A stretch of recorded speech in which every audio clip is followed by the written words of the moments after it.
Assalamualaikum warahmatullahi wabarakatuh. Halo, berjumpa kembali dengan Bu Indina ya. Oke, kita lanjutkan ya. Masih ada satu karakteristik yang harus Anda pelajari dari anak-anak berbakat, yaitu karakteristik emosi. Jadi karakteristik emosi juga menentukan terhadap keberhasilan anak dalam pendidikan dan pembelajarannya. Nah, jadi harapan saya sesuai dengan pertemuan-pertemuan yang lalu, Anda memahami apa sih sebenarnya karakteristik emosi anak-anak berbakat, supaya begitu nanti Anda membuat perencanaan pembelajaran memang disesuaikan dengan emosi dari anak-anak ini gitu kan. Anak-anak seperti itu, anak berbakat kan juga manusia ya. Jadi dia juga punya emosi, punya perasaan yang bisa diungkapkan gitu dalam kehidupannya. Di sini ada 5 karakteristik emosi ya menurut salah satu ahli. Jadi saya mengutamakan 2 ahli ini, cuma ahlinya mungkin saya combine aja gitu kan. Yang pertama, anak-anak berbakat biasanya sangat peka perasaannya gitu ya. Jadi dari kecerdasannya itu ternyata menentukan kepekaan terhadap perasaannya gitu ya.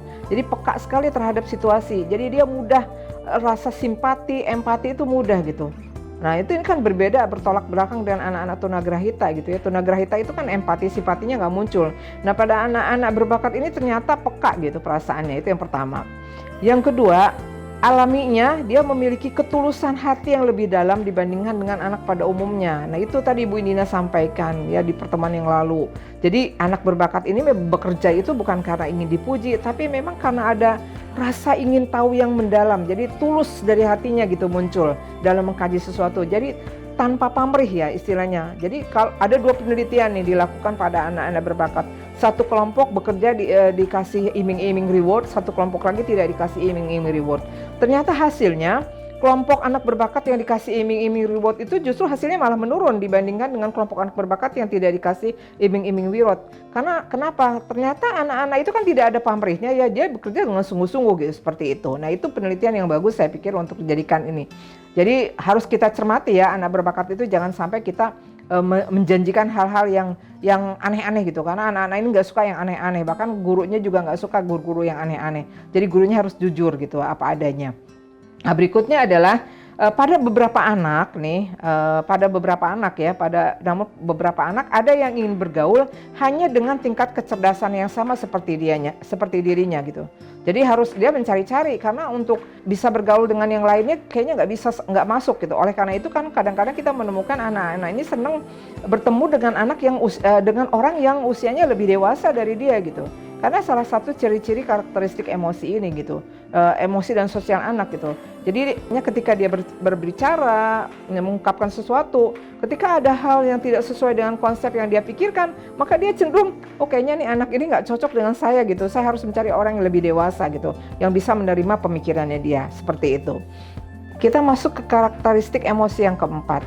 Apa itu karakteristik emosi yang keempat? Pertama, terkadang anak ini memiliki sifat egois ya, egois. Jadi karena kekeh meleketnya, kalau bahasa saya tuh ya, kekeh meleketnya itu apa ya? Jadi kecenderung kelihatan seperti egois gitu. Jadi selfishnya diri sendirinya muncul, egonya gitu, ego diri sendiri muncul gitu. Karena dia merasa ini loh pemikiran saya, ini loh yang saya maksudkan gitu kan, seperti itu.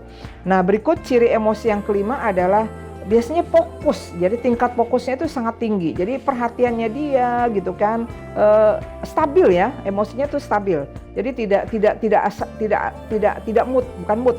Nah, kalau mood itu kan pada umumnya sering mood ya. Tapi pada ini anak-anak ini bisa mengontrol gitu, fokus gitu. Dia bisa mengontrol emosinya sehingga bisa bekerja dalam waktu yang cukup lama dengan fokus itu. Jadi fokusnya sangat tinggi gitu pada anak-anak berbakat. Nah itu karakteristik emosi. Nah berikutnya mungkin Bu Indina akan juga menjelaskan karakteristik emosi dari ahli yang lain ya, meskipun nanti di beberapa karakteristik ada yang sama ya. Misalnya pertama, kedalaman dan intensitas emosi yang luar biasa. Jadi anak-anak ini biasanya bagus ya, mengontrol emosinya gitu kan. Terutama untuk anak yang berbakat kepemimpinan, karena berbakat kepemimpinan memang intrapersonalnya harus bagus. Kalau menurut Gardner namanya intrapersonal. Bagaimana mengenali kelemahan, kelebihan diri, apakah saya ini mudah tersinggung, tidak tersinggung. Nah pada anak-anak ini kadang-kadang tidak ada gitu rasa tidak mudah tersinggungnya gitu. Jadi fokus aja gitu. Karena apa? Karena mungkin ada rasa ingin mengekspresikan sesuatu gitu ya dalam dirinya. Nah berikutnya adalah harapan yang tinggi terhadap diri sendiri dan orang lain. Jadi memiliki harapan yang tinggi terhadap diri sendiri dan orang lain. Sering mengarahkan kepada tingkat frustasi yang tinggi dengan dirinya, orang lain dan situasi. Jadi kalau dia menemukan ada orang-orang yang tidak sesuai dengan harapannya, itu juga kadang-kadang membuat dia menjadi kurang pas gitu, frustasi. Ya, kita sering menemukan misalnya dalam video pembelajaran, mungkin nanti akan saya berikan satu video pembelajaran. Kita menemukan anak-anak berbakat yang memiliki kemampuan yang unggul karena tidak terfasilitasi di sekolah reguler, akhirnya dia membuat kelompok tersendiri gitu, khusus untuk anak-anak berbakat. Bagaimana itu? Nah, berikutnya adalah perfeksionis. Jadi cenderung ingin sesuatu yang sempurna. Jadi perfeksionis, orangnya perfeksionisme. Nah, ternyata ada suatu kajian penelitian, biasanya perfeksionisme ini dimiliki oleh anak-anak berbakat perempuan ya, lebih banyak kepada perempuan gitu, lebih perfeksionisme.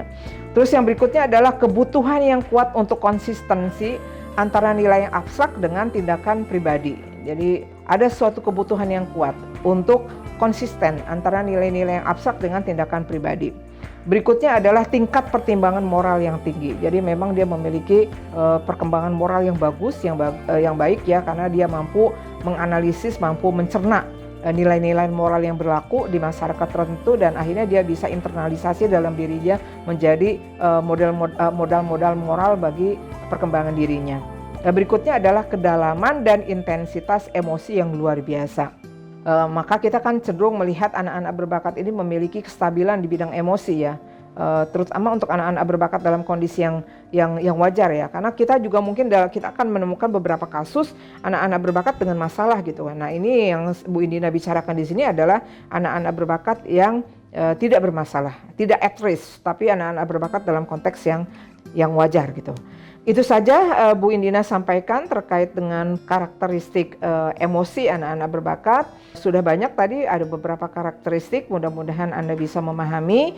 Dan saran Bu Indina sih Anda mengeksplor lagi lah, nggak cukup dari apa yang Bu Indina sampaikan gitu kan.